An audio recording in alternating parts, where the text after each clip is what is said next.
বিসমিল্লাহির রহমানির রহিম। সবাই কেমন আছো? মান্নাত কিচেনে সবাইকে স্বাগত। আজকে আরও একটা নতুন রেসিপি নিয়ে আসলাম। আজকে বানাবো আটা দিয়ে কিভাবে সহজেই লাচ্চা পরোটা বানানো যায়।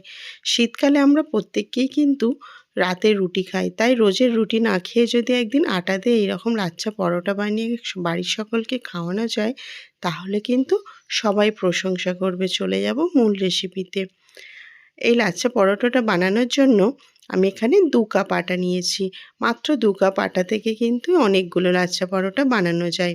হাফ চামচ করে দুবার দিয়েছি পাউডার সুগার, গোটা চিনিও এখানে ইউজ করা যেতে পারে। আর দিলাম হাফ চামচের মতো নুন। এই 3টি উপকরণ হাতের সাহায্যে একটু ভালোভাবে মিশিয়ে নেব।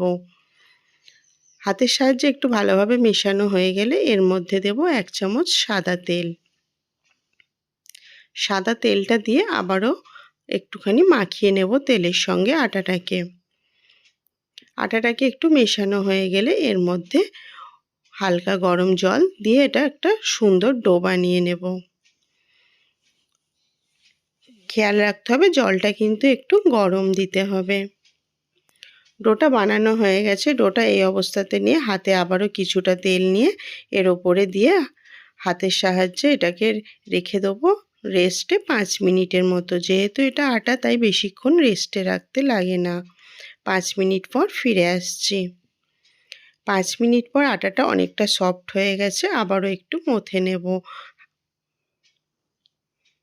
খুব ভালোভাবে মথা হয়ে গেলে এটাকে আমি দুভাগে ভাগ করে নিলাম। দুভাগে ভাগ করে নিয়ে ছুরির সাহায্যে আমি একটা ভাগকে 3টে পিস এইভাবে কেটে নিলাম।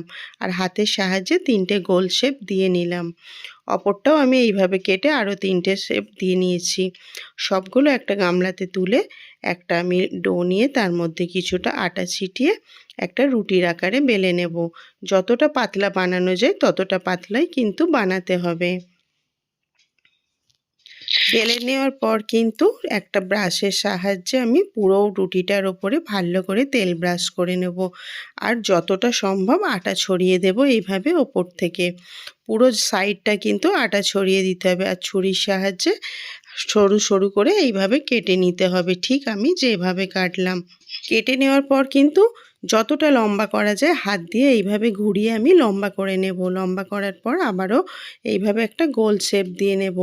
ঠিক এইভাবেই কিন্তু বানাতে হবে, না হলে কিন্তু লাচ্চা পরোটার লেয়ারগুলো ঠিক আসবে না। এবারে আমি বেলে নেব। কড়াটা হালকা গরম হয়ে গেলে এর মধ্যে দিয়ে দেব পরোটাটা দুপাশটা বেশ কিছুক্ষণ সেঁকে নিতে হবে। এই লাচ্চা পরোটা বানানোর জন্য কিন্তু কড়া ভর্তি তেল লাগবে না। সামান্য একটু তেল দিলেই কিন্তু লাচ্চা পরোটাটা বানানো হয়ে যায়। দুটো সাইড এইভাবে লাল লাল করে কম কম তেল দিয়ে ভেজে নেব। ভাজার সঙ্গে সঙ্গে কিন্তু লেয়ারগুলো দেখো কিভাবে খুলে যাচ্ছে। শীতের রাতে যদি এরকম কাউকে বানিয়ে খাওয়ানো যায় তাহলে কিন্তু বেশ ভালো। আর প্রতিটা লেয়ার কিভাবে কেমন করে বোঝা যাচ্ছে তোমরা এই ভিডিও দেখেই বুঝতে পারবে।